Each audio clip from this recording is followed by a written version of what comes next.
Hi guys, and welcome to Lore of the Cards, the series that looks to reveal the lore hidden within your Hearthstone deck. Another mini episode today, covering 2 TGT legendaries found in a World of Warcraft dungeon. And we'll also be finishing off with a little bit of a vlog, letting you know who the next longer episodes will be based on, and a few little channel things too. For those of you that don't know, the Grand Tournament takes place on grounds created by Tirion Fordring and the Argent Crusade. Their original purpose was to test the strength of heroes and prepare them for one of their toughest challenges yet, defeating the immensely powerful and evil Lich King, and the undead host under his command known as the Scourge. Tirion and his followers tested the heroes of the Alliance and Horde in various different ways: jousting, hunting for mythical weapons, and most importantly, showing off their combat skills in the arena located at the centre of the tournament grounds. In the arena, heroes were pitted against the mightiest beasts that could be found in the continent of Northrend, heroes of opposing factions, a demon summoned by Wilfred Fizzlebang, agents of the Scourge looking to disrupt the event, and champions of the Argent Crusade. Today, we'll be looking at 2 of those champions and how their powers within their dungeon encounters translate to Hearthstone. The Paladin legendary, Eadric the Pure, is the Grand Champion of the Argent Crusade, and as well as being a dungeon encounter in the Trial of the Champion instance, he would also give out daily quests to players in WoW. In the patch preceding the Argent Tournament's release, Eadric actually had a different appearance. Upon release, he was given a more aged look, perhaps to suggest he had earned his rank through the wisdom and experience that comes with age. Eadric would welcome Argent Tournament competitors to the rank of champion, all except Death Knights, who met up with Croc Scourgebane. Eadric would give out a couple of daily quests to champions of the Argent Tournament. The first actually involves another TGT legendary. The Cult of the Damned are living allies of the undead Scourge. Following reports from the scouts of the Argent Crusade, Eadric wanted heroes to intercept and destroy a Cult of the Damned raiding party. This raid was led by the Frostworm, Chillmore. This explains Chillmore's flavour text in Hearthstone. "Chillmore keeps trying to ruin the Grand Tournament, and she would have done it too if it weren't for those dang kids." As this is a daily quest, it's likely heroes would have killed Chillmore on multiple occasions, and the Frostworm would never succeed in her raid on the Argent Tournament. What a sad existence. While heroes were being tested at the grounds of the Argent Tournament, Eadric would also send champions to aid those members of the Argent Crusade that sought to cut a clear path to the Lich King's fortress of Icecrown Citadel.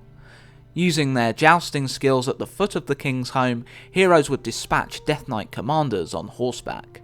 Eadric was one of the possible second bosses of the Trial of the Champion instance in WoW.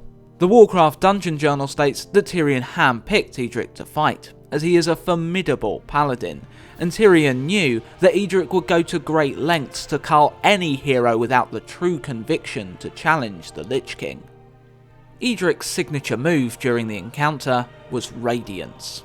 The paladin was able to channel the powers of the light into a flash that would blind any who faced him, causing them to stumble around in a stupor.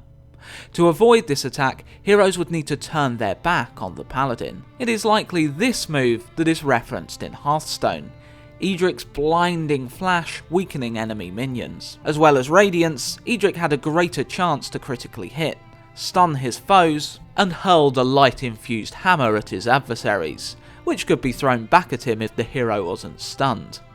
After a fiercely fought battle, Eadric would concede and allow the heroes to move on to their next challenge. Another possible second boss was our next legendary, the priest card Argent Confessor Paletress. Paletress herself is a priestess and could be found preaching about the light in the Argent Tournament grounds.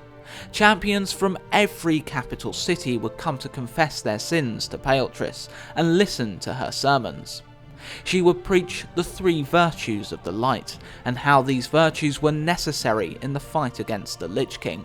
While the light is a force wielded by classes such as paladins and priests, there is also an entire religion surrounding this force. After all, faith is one of the key components needed to use the light. The first virtue, tenacity, was obviously used in this trying time. All heroes tenaciously fought the undead hordes of the Lich King. In the face of the Lich King's hatred and seemingly impossible odds, the soldiers of the Alliance and Horde had stood by their convictions, their need to end the Lich King's rule. The second virtue, and often the first taught to followers of the light, was respect. Despite coming from two rival factions, the competitors of the Argent tournament could still respect one another, seeing strengths in friends and foes alike.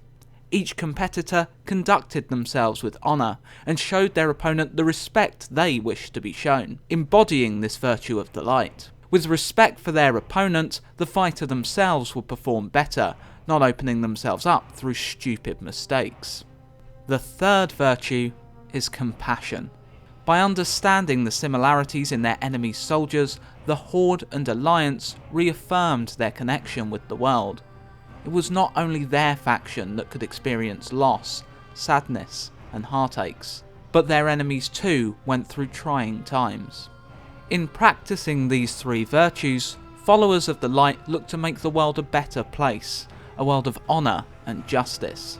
This is what Paletress looked to bring awareness to in her sermons, as with a dark enemy like the Lich King in the world, the virtues of the light were needed now more than ever. Paletress invited the congregation to confess to her in private. Among other things, she helped give a gnome confidence who saw his height as a disadvantage, a dwarf suppress his urge to drink, an orc see the virtues of lance combat, not just an axe, help a blood elf see the need for the Argent tournament, a human see he was needed in Icecrown to defeat the heart of the Scourge rather than worry about the raids back home, and was the butt of a Forsaken's joke when he told her he'd punched a penguin. He just wanted to see the look on her face. It's from Paletress's dungeon encounter in WoW that she gets her Hearthstone ability.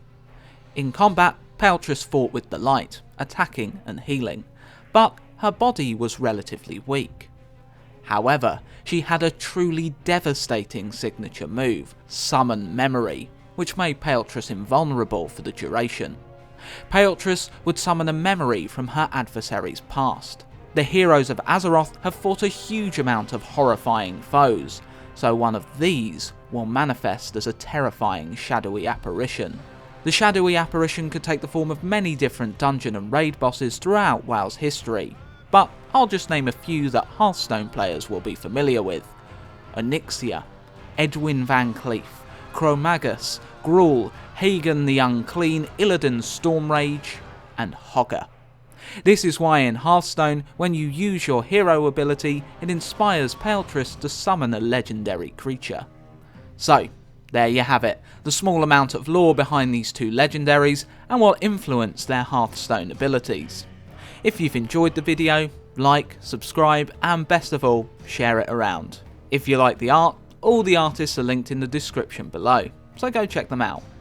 As for the next in-depth episode of Lore of the Cards, we'll be looking at another two class legendaries, the Traitor King Anubarak and the Rebellious Mage, Ronin. Now, onto the vlog stuff, so if you just came for Lore of the Cards, you can get back to more important stuff. So, I thought I'd officially announce what the deliberate mistake was in the Elemental Lords episode. When I mentioned Baron Geddon, I showed a water elemental instead. However, there was an obvious mistake I made that slipped through the editing that I really shouldn't have, calling Therazane the Earth Mother instead of the Stone Mother. Since this one was so obvious, I included people that guessed this in the running to win card packs as well. Another popular one was me calling Deathwing a worm, spelt W-Y-R-M. This is not a mistake.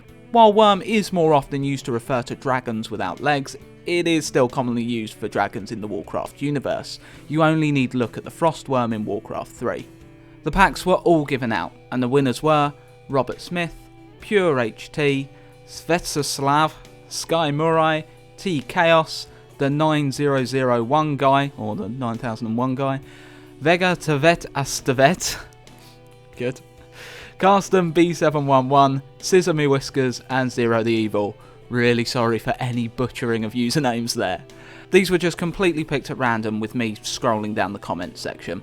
Quite a while back now I said I would approach Hearthstone streamers and personalities to pick cards for Lore of the Cards. Well, I've done one. This is, in all honesty, partially due to laziness on my part, working on Lore of the Cards, and that crippling fear of rejection I've mentioned previously. I aimed pretty high with my first and got no reply. Shocking, I know. It's almost like people have better things to do. I've also been considering joining a network, and I wanted to run this by you guys, as I have a few hang-ups about this. Firstly, I struggle to see the point of a network, bar forcing you guys to watch ads. Though I would love to bring lore videos to a wider audience, and thought this may be a way of achieving it. I don't know. I'd only want to be part of a network I personally respect, so I thought I'd at least try applying for Paletress, as my favourite content producers are affiliated to that network. There's one big issue for me, and I can understand if others are resistant to it too. I use a lot of art in my videos. That isn't my work, it's someone else's labour of love.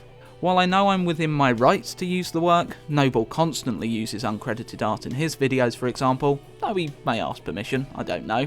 Either way, it doesn't feel right. The way that I see that I can definitely give something back to the artist community is by taking any profit I make from YouTube, no matter how meagre that may be, and put it towards commissioning original art pieces for Lore of the Cards. This does mean you have to trust me to do that, and whether you can do that for a faceless guy on the internet, I don't know. Either way, would really love to hear your thoughts on this, and be as brutally honest as you want. As always, thanks so much guys. Never dreamed that I'd find an audience for my videos, and I'm really lucky to have some of the nicest, most supportive people subscribe to this channel. Till next time guys, happy Hearthstoning.